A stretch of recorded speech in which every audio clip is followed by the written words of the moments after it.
मिलाने का अवसर दिया। मैं यहाँ के पुरखों को नमन करते हुए तमाम माता बहनें, नौजवान युवा साथी एवं मेरी इज्जतदार माता बहन सबको मेरी ओर से जोहार करता हूँ। सभी साथियों से मेरा निवेदन है कि वो जो रसीद कट्टे आप सभी लाए हो वहां पर वो जो साथी बैठे हैं उन तक जमा करवा दे। अभी कार्यक्रम इनके वक्तव्य के बाद में समापन कर दिया जाएगा, आप उठ कर चले जाओगे तो वो रसीद कट्टे ध्यान पूर्वक जो रसीद कट्टे लाए हैं राशि समेत वहां पर जमा करवा दे। धन्यवाद। साथियों, सबने अपनी अपनी बात को बारी बारी से रखा और सबने ये समझाने की कोशिश की कि 5 जनवरी 2011 कैलाश बनाम महाराष्ट्र सुप्रीम कोर्ट का जजमेंट कहता है कि हम इस देश के मूल मालिक हैं, इस देश के आदिवासी हैं, लेकिन मूल मालिक से आदिवासी का सफर मजदूर की ओर कैसे चला गया। इस बात की चर्चा इस पंडाल के अंदर हुई थी और लगभग तमाम साथियों ने इस बात को अपने जहन में रखा था। हमारी लड़ाई जोर जुल्म के खिलाफ है, हमारी लड़ाई अन्याय अत्याचार के खिलाफ की है, हमारी लड़ाई माता बहनों के सम्मान की है, हमारी लड़ाई जल जंगल जमीन की है, हमारी लड़ाई बिल प्रदेश की है, हमारी लड़ाई 5वीं अनुसूची की है, हमारी लड़ाई हमारा सम्मान की है, हमारी लड़ाई हमारा अस्तित्व की है। और ये लड़ाई आप और हम सब मिलकर लड़ेंगे। मैं एक आदिवासी हूँ, उससे पहले मैं किसान का बेटा हूँ और ये लड़ाई इस जमीन की है, किसान की है। ये लड़ाई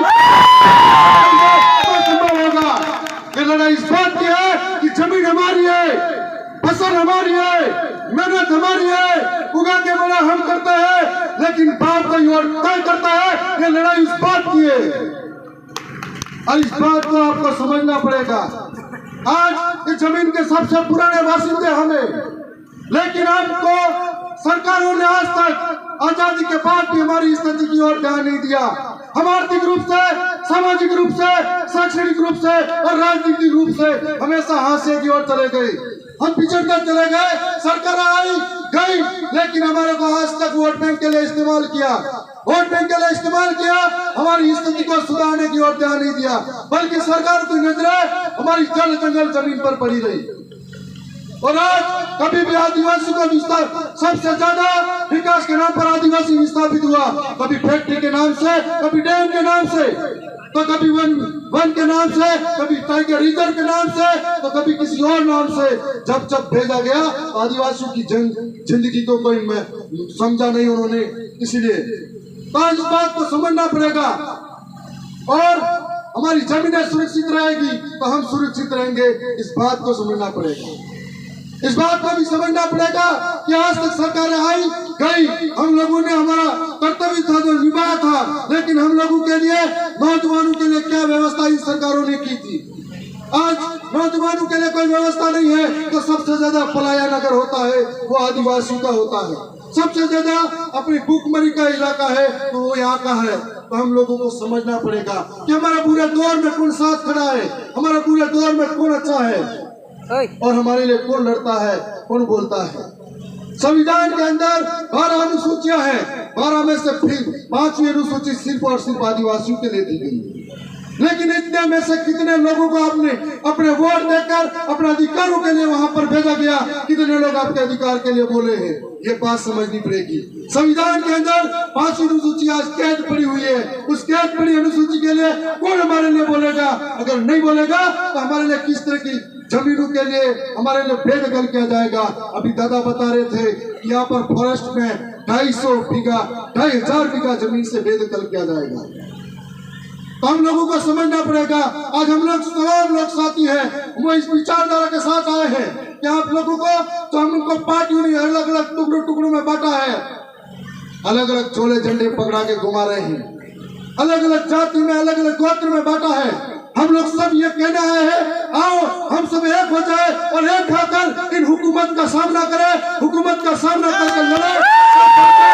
मध्य प्रदेश के अंदर 22% आदिवासी है और 22% आदिवासी बिल प्रदेश के लिए लड़ेगा यदि 22% आदिवासी बिल पिलाना SC ST OBC और माइनॉरिटी एक हो जाएगा तो नीमच जैसी घटनाएं रुक जाएगी, नेमावर जैसी घटनाएं रुक जाएगी। अगर एक होकर लड़ेंगे तो भीलवाड़ा के अंदर गुज्जरों के साथ जो घटना हुई थी वो रुक जाएगी। एक होकर लड़ेंगे तो शहरिया जो जाती है विस्थापित होती है वो घटनाएं रुक जाएगी। इसलिए हमको एक होकर लड़ना पड़ेगा, तमाम बातों को हमको समझना पड़ेगा। हम लोग आज एक गांव गली मोहल्ले में हम लोग ये विचारधारा फैला रहे हैं। हम लोग ये कह रहे हैं कि ये आजादी देश की तो हो चुकी है, लेकिन आदिवासियों के जंगल जमीन की गोरे अंग्रेजों से हुई, लेकिन काले अंग्रेज अभी भी जिंदा है, उनसे नहीं। इसके लिए हमें एकजुट होना पड़ेगा।